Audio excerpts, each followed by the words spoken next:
Hey guys, Probo1701 here, and today we are going to be talking about Doctor Who, and we're going to be looking at Flux versus the Trial of a Time Lord versus the Key to Time. The three Doctor Who seasons that have names. So we have two from Classic Who and one from modern Doctor Who. They fall on very different ends of the spectrum with one in the middle. Like for instance, when you look at a season like this, do you think of it as one big story in multiple parts, or do you think of it as several smaller stories, with an overlying arc, kind of like a seasonal arc like the modern series tends to do? And I think all three of these seasons fall in different places on that scale. Like for instance, Flux falls completely on this end of the scale, where I think of Flux as Flux. I don't think of it as its individual titles. I don't think of, the Halloween Apocalypse, War of the Sultarans, Once Upon a Time. I think of it all as Flux, because it really does feel like one big story. War of the Sultarans and Village of the Angels kind of have their individuality a bit, especially War of the Sultarans. But for the most part, I just think of it as Flux, because, it pretty much picks up where it left off in each one of them. So I think of Flux as one big story. Now, the Key to Time is on the exact opposite end of that spectrum, whereas I think of the Key to Time as 6 separate stories that are loosely connected by a seasonal arc, because they all tie into the Key to Time. And all 6 parts are about them searching for the Key to Time, but each story is also its own self-contained thing. And in Season 16's case, the Key to Time, I can watch the stories in any order. I recently watched, the Ribos Operation a few months ago, and then the Pirate Planet about a month ago. And I can go back and watch any of the others at any time. I don't have to watch them all at once. I don't have to watch them in order. Whereas Flux, it would be really hard for me to just watch an individual episode. I could probably, again, with 2 and 4, I could go back and just watch those episodes. But it's something, to me, it's more, if you go in to watch it, it's like watching a Classic Who stories, and you're going to watch the whole thing. You're going to watch all of Flux. And then we have Trial of a Time Lord, which for me fits firmly in the middle of those two. It's not either extreme. I think of it kind of in the middle. Now, I know Trial of a Time Lord is technically credited as one story in 14 parts. Trial of a Time Lord, part 1, 2, 3, 4, 5, 6, 7, 8, 9, 10, 11, 12, 13, 14. I never go by that, though. I always think of them as 4 separate stories, and I go by their little surnames, so to speak. The Mysterious Planet, the Mind Warp, Terror of the Vervoids, and Ultimate Foe. That's how I think of them. It's always weird in the comments when I see somebody say something about, I'm currently watching Trial of a Time Lord Part 8, because I have to mentally do the math on that, or they'll be like, yeah, I'm doing Trial of a Time Lord Part 11. Terror of the Vervoids, right, because that's how I think of them. I think of each story as its own individual identity. If I'm watching Trial of a Time Lord Part 9, I'm watching Terror of the Vervoids Part 1. And that's how I think of it. And it's interesting, too, because I think the UK technically does them as one big story, whereas I think the US actually does them individually. Like, I don't have the US DVD box set, but I think it listed the stories on the back as 4 separate stories. I think that, when on the... Let's see what I can get here. Like on the DVDs, it has the individual numbers here for each story. I think it counts them as 4 separate stories. I think there's 4 numbers on the back. I haven't seen it. I'm not sure. I don't own it. I just own the Blu-ray where it counts it all as one. Gotta be honest, this is one of the few occasions where I would side with the US version, not the UK version, because I don't think of Trial of a Time Lord as one story.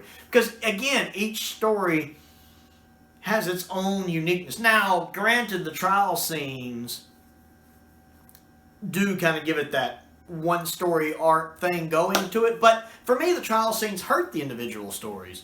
I say the best way to watch Terror of the Vervoids is the version on the season 23 box set with the enhanced effects that cut out the trial scenes. Makes it way better.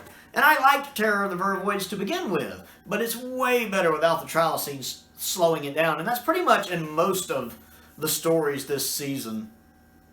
The trial scenes, especially in the first 3, right when you're getting into the story, it cuts back to a trial scene and you're, I gotta listen to Colin Baker call the Valley Yard some other clever name. The Brickyard! Pulls me out of the story a lot. Not that I... Nothing against Colin. Colin's fine. The guy playing the Valley Yard, Michael or Jay or whatever his name is, he's great. And I like Linda as the Inquisitor or whatever she's called. She's great. But I can still watch them individually. I don't have to watch them all at once. Like, when I first got the Season 3 box set, I skipped right to Mind Warp, Terror of the Vervoids, and then I watched Ultimate Foe. I skipped past Mysterious Planet, which is a shame, because it's actually my favorite one, apparently. I went back and rewatched Mysterious Planet a few months back, and I love Mysterious Planet. It's so good. I like the story. I like the Sixth Doctor and Perry get along much better here. Like, it just seems like they've grown to connect now. I love the incidental music in it. I love that Glitz is in it. I love Glitz. I'm so sad that Tony Shelby passed away recently. I absolutely love Glitz as a character. I'm glad we got to see him in multiple stories, and I'm glad he got to interact with 2 different Doctors.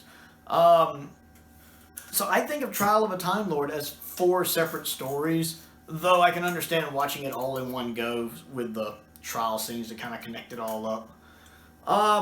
As for which one is the best, it's really hard to rank them because it really feels like comparing apples to oranges to pears because they are all going for different things. Again, Key to Time is pretty much 6 individual stories with an overarching seasonal theme connecting them, and Flux is just one long story that pretty much just goes from part 1 to part 2 to part 3 to part 4 to part 5 to part 6. And Trial is there in the middle, kind of straddling that line between them. So they're all very different. And the interesting thing is, none of these seasons are just masterpieces. None of these seasons knock it out of the park. It actually makes me think that this idea that they try to do of having this seasonal story just doesn't work. Because, at least to where it's this out in the open, it works more like in the modern Who when there's a seasonal arc and it's really subtle like in Russell's era. It doesn't quite work here because none of these seasons are masterpieces. Season 16 I consider to be Tom Baker's weakest. It's not a bad season by any means. Tom Baker has no bad seasons, but I think it's his weakest season. It's his only season that doesn't have any out-and-out masterpieces. It's still got great stories. I love the Ribos operation and I love the Pirate Planet. I love them both to death. And it's got other good stories as well, but nothing that's like City of Death, Genesis of the Daleks, Terror of the Zygons, Talons of Wing Chang, Horror of Fang Rock, State of Decay level masterpiece. Flux is, as I've recently reviewed Flux, and Flux is just all over the place. Like, I don't want to say it's mediocre, because I think a mediocre is a story that just kind of does this and doesn't really go too far up or down. It's just kind of meh.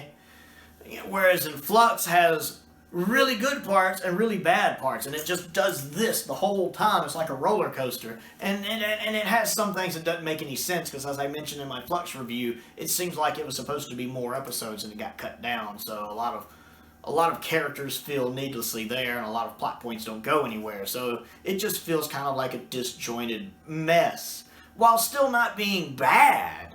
Just like it's not put together properly. And then Trial of a Time Lord also has good and bad stories, although those are more subjective. Like, I really like The Mysterious Planet, and I really enjoy Terror of the Vervoids, especially the Trialist version.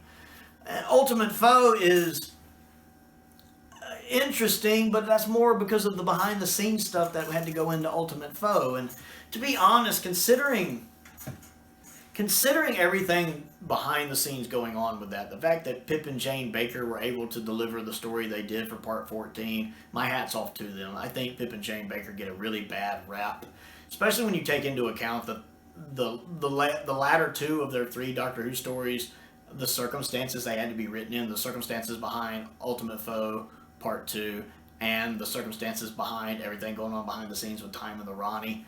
I really think it's a miracle both of those stories came out as well as they did, and I think Pip and Jane deserve a little credit for that.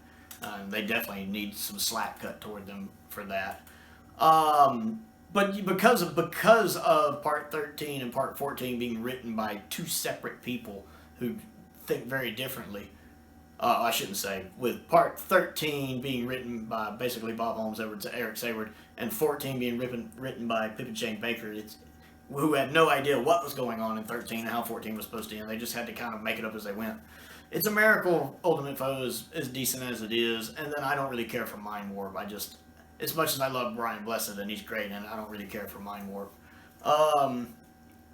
So again, ranking them is hard. Like season 16 has Power of Crawl, and I don't know if I've ever mentioned this on the channel before, but in case I haven't, I don't like Power of Crawl. Just so y'all know, can't stand Power of Crawl. It's my least favorite Tom Baker story and one of my least favorite Doctor Who stories. I just can't get into it. It's the one time Tom Baker can't elevate a story that's just... And it's not even the script, it's just the fact that story should have never been attempted on a classic Doctor Who budget. It just shouldn't. And the director for it was awful. And then you have Flux, which does a lot of stupid things, like doubling down on the Timeless Children stuff, bringing in characters like Vendor and Bell, who I don't even understand why they're there, killing off characters for no reason, like Jericho. All three of these have problems. If I was to pick a favorite, I would say The Key to Time, just because it's hard to bet against Tom Baker.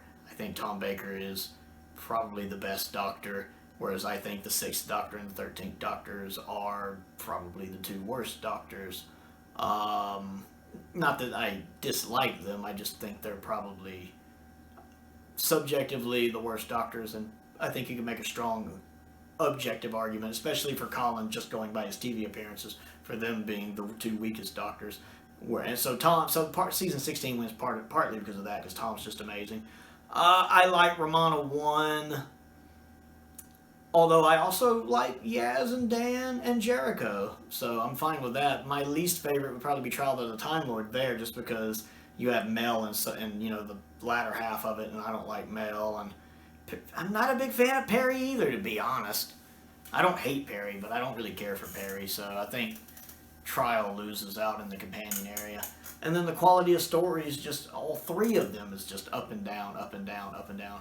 So I would say Key to Time would probably be my favorite and the one I'd go back and watch.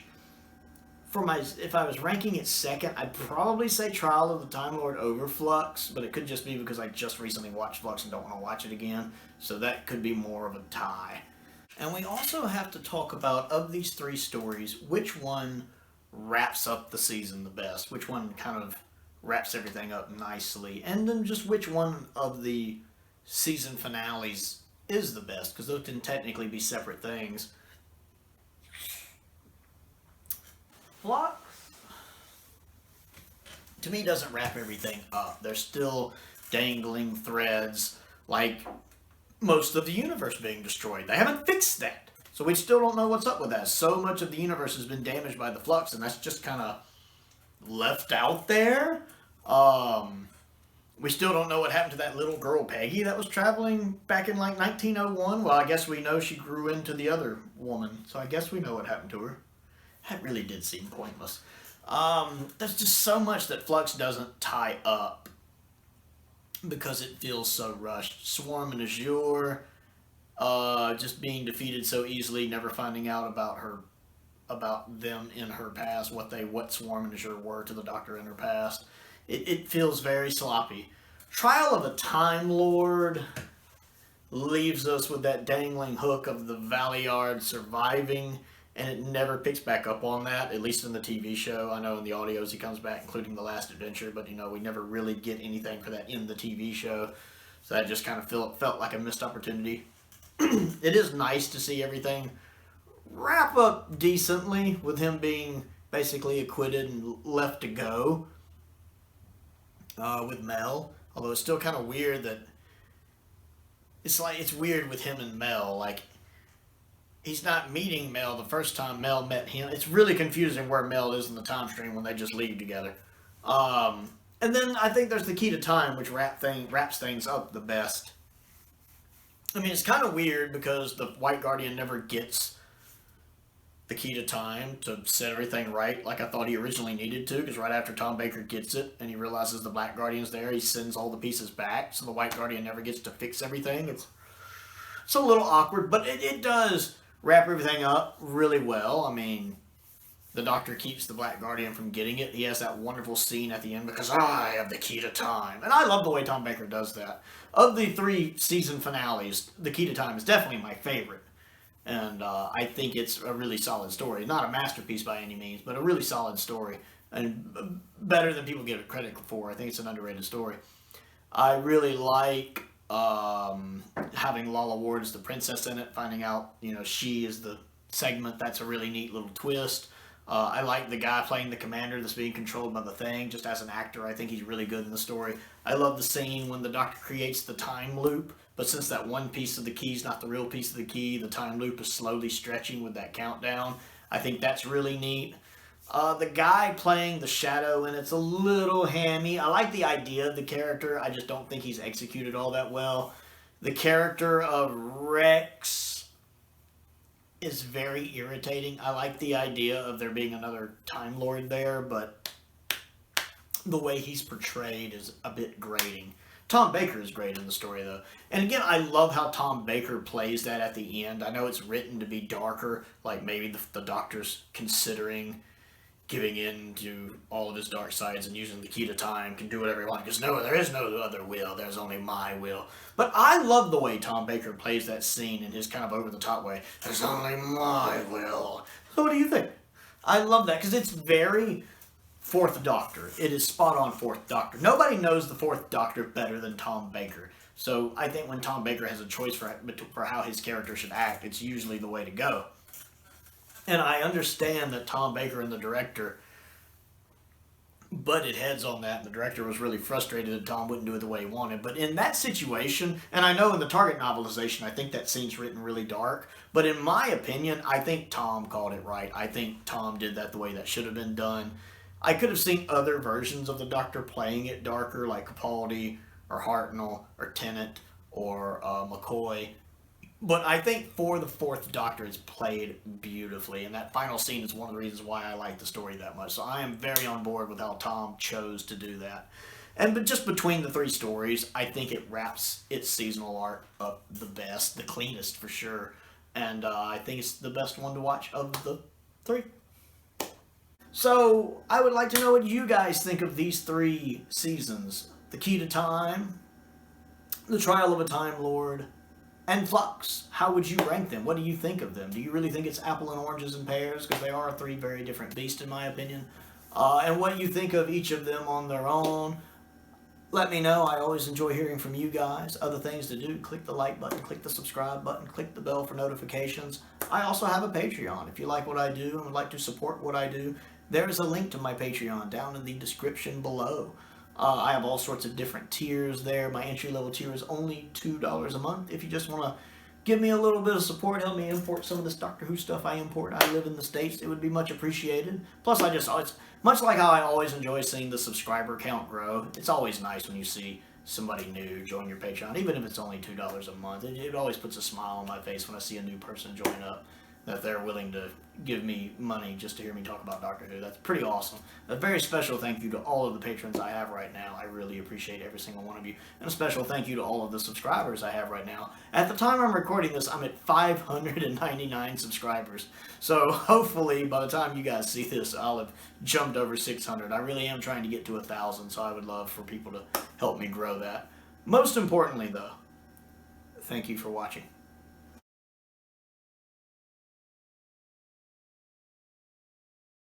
Hey guys, Prowl1701 here, and today we're looking at Doctor Who. Flux versus Trial of a Time Lord versus The Key to Time. The 3 Doctor Who seasons that... That's my Modern Undead video. It was exporting on the computer. Yes, my Doctor Who video is being interrupted by one of my Doctor Who videos.